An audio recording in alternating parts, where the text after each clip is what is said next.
Tsumugi Rintaru was a shy and often overlooked boy, mostly due to his tall and intimidating appearance. This deeply affected him emotionally and led him to withdraw from socializing altogether. But everything began to change when he met Waguri Kaoruko, a kind and sweet girl with an enormous appetite for cake. It was a regular day at the two neighboring schools, Kikyo Academy, a prestigious all-girls school, and Chidori High, a rough all-boys school. Rintaru, a student at Chidori, sat by the classroom window, staring at the building next door. He had long accepted that he would never understand the world of the Kikyo girls. They avoided Chidori boys like a plague. One morning, Rintaru's friends, Natsusawa Saku, Yorita Ayato, and another student named So got into an argument with two boys from a different school. No one wanted to take the blame, and they all began accusing each other. Just as things were escalating into a fight, Rintaru stepped in. A single stern look from him was enough to scare the other boys away. Afterward, he lightly scolded his friends for picking fights, but they turned the blame back on him, claiming the boys had been talking about him earlier. As they walked to school, Rintaru recalled why those boys might have recognized him.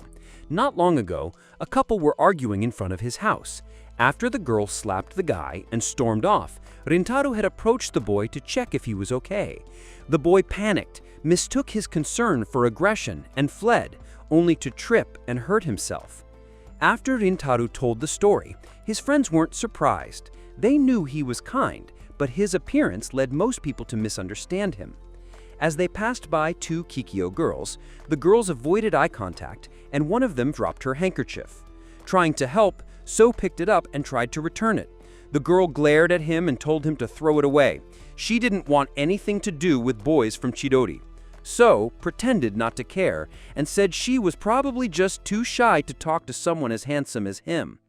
They entered Chidori High, a simple, plain building, nothing like the pristine elegance of Kikyo Academy. Rintaru couldn't help but notice how stark the contrast was. Kikyo girls acted as if the boys from Chidori were dangerous. With a reputation for low grades and misbehavior, Chidori was widely disliked. The girls at Kikyo even kept their curtains shut so they wouldn't have to look at the school next door. Later that day, Rintaru got a notification.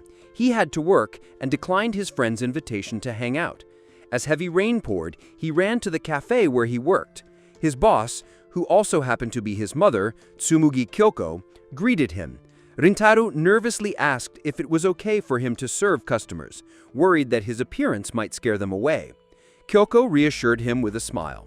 There was only one customer, and the rest of the staff were in the kitchen preparing pastries for an event. Rintaru was in charge of the front counter.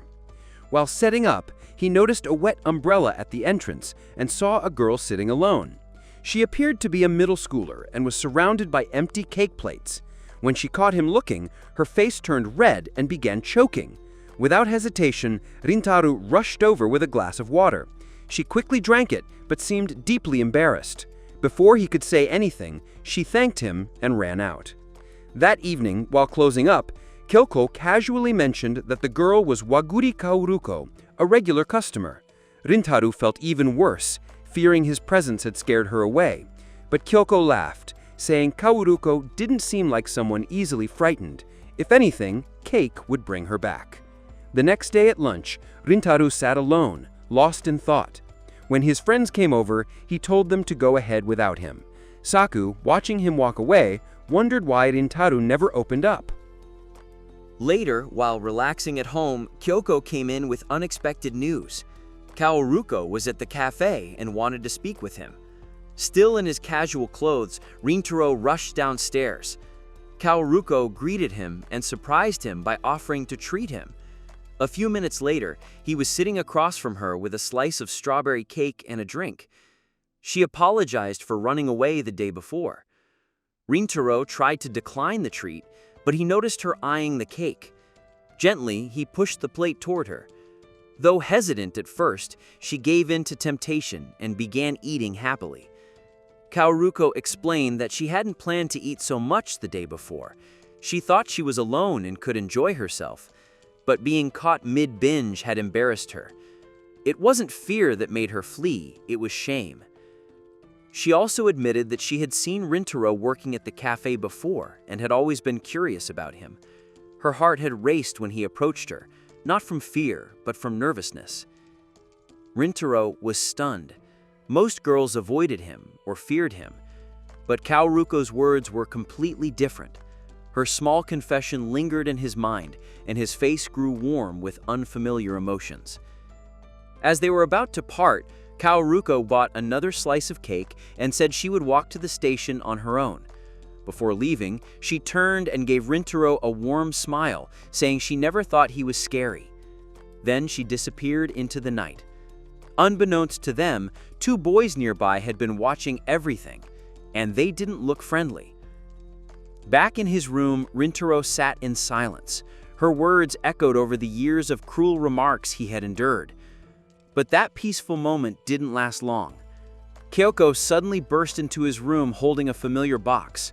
Kaoruko had dropped one of her cakes nearby. Worry filled Rintaru's chest. If she dropped the cake, something could have gone wrong. He rushed into the night, searching the streets. Eventually, he heard voices and followed them. What he saw made him freeze. Kaoruko was cornered by two men who were questioning her about him. They spread cruel rumors, saying Rintaru had always been a troublemaker and that Chidori was full of delinquents. Hearing their words stung, but what Kaoruko said in return stunned him even more. She acknowledged that the rumors sounded frightening, but calmly asked why they believed them without knowing Rintaru. She said that if they just talked to him, they would realize he wasn't like the rumors claimed. When one man let go of her arm, the other raised his fist. Rintaru couldn't stand by any longer. He leapt forward, shielding Kaoruko with his body. The men froze under his glare and backed off immediately. Kaoruko rushed to him and saw that he had injured his forehead. He explained it wasn't from a punch, he had hit the wall while protecting her. He called it punishment for doubting her and dragging her into trouble. Kaoruko gently wiped the blood from his forehead and said something that shook him to his core. She couldn't understand why anyone was afraid of him.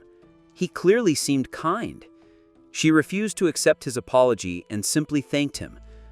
In that moment, something changed. For years, Rintaru had accepted being misunderstood, but now someone truly saw him, not as a threat, but as someone worth trusting. Her kindness was like sunlight cutting through years of darkness. He walked her to the station to ensure she got home safely. Just before they parted, she smiled and suggested they eat cake together sometime.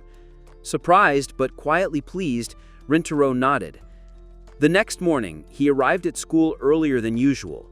He hadn't slept well. Kaoruko was all he could think about. As he stared out the window, something unusual happened. The curtains at Kikyo Academy shifted. To his surprise, Kaoruko peeked out from behind them. Their eyes met across the courtyard. Startled, Rintaru quickly shut the curtain. That was when he realized something that changed everything. Kaoruko wasn't a middle school student, she was a student at Kikyo Academy, and that could make things a lot more complicated.